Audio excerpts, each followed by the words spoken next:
মাছ টপ টপ টপ টপ টপ টপ করছে। এই জ্যান্ত মাছের ঝোল হবে ডুমুর দিয়ে।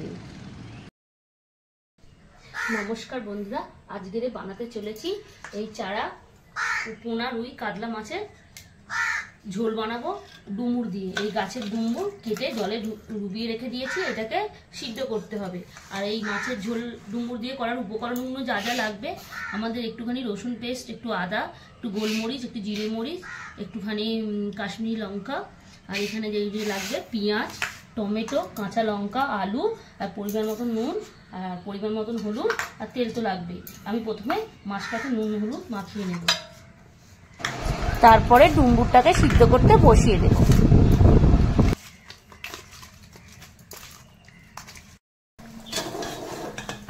এই আমার ডুমুরটা সিদ্ধ হয়ে গেছে, পুরো লাল লাল জল বেরিয়ে গেছে। এটাকে আমি এবার ছেঁকে নেব। এই আমার ডুমুরগুলো জল ঝরা হয়ে গেছে, এবারে এটাকে ভাজতে হবে। এবার মাছগুলো 10 মিনিট হয়ে গেছে, এবারে মাছটা তেল গরম হয়ে গেছে, এবার মাছগুলো ছাড়বো।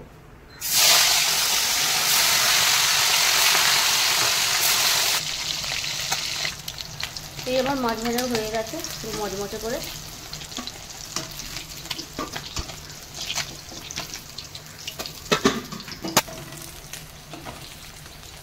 এই আমার সব মাছ ভাজাগুলো হয়ে গেল, যে কটা আছে নামিয়ে নেব। এবার আমি ডুমুরটা ভেজে নেব।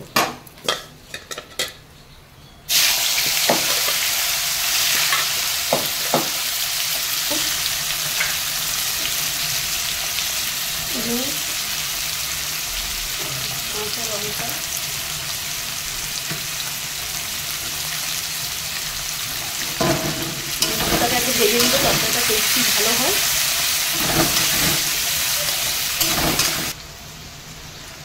জিরে মরিচ দিলাম,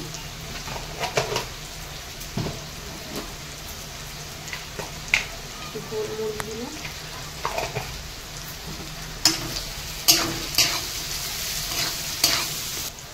ডুমুরগুলো আমাদের হাফ ভাজা হয়ে গেছে, তারপর তরকারির সঙ্গে করব।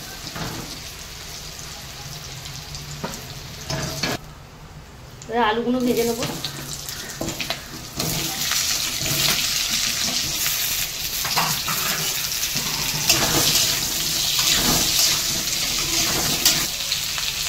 পরিমাণ মতো নুন দিলাম, হলুদ দিলাম। মাছের আলুগুলো আগে ভেজে নিলে আলুগুলো খেতে টেস্টি লাগে। এই আমার হাফ ভাজা হয়ে গেছে আলুটা।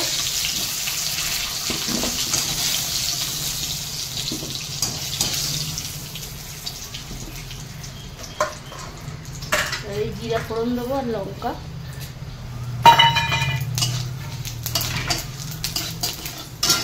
কাঁচা লঙ্কা দুটো দিতে হবে, এই পেঁয়াজ,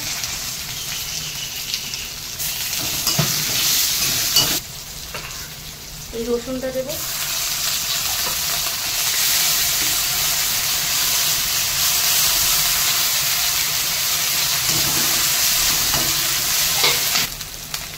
জিরে মরিচ দিলাম, আদা, গোলমরিচ,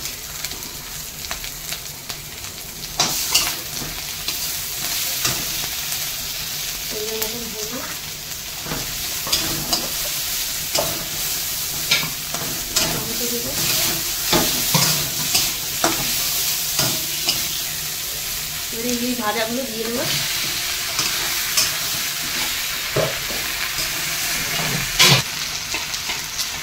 এই কাশ্মীরি লঙ্কা একটু জল দিয়ে দিয়েছি।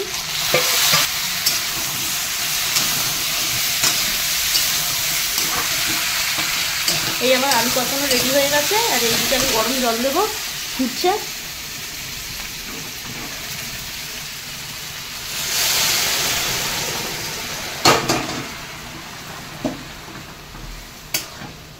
এই ঢাকনা দিয়ে দেবো।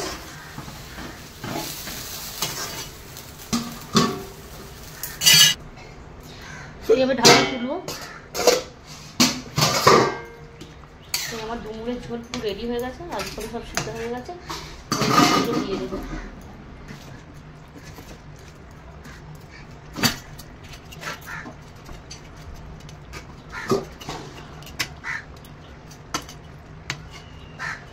একটুখানি ঢাকনা দিয়ে দেবো।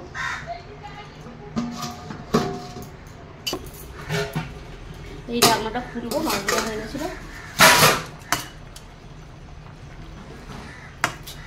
এবার মাছের ঝোল রেডি ডুমুর দিয়ে।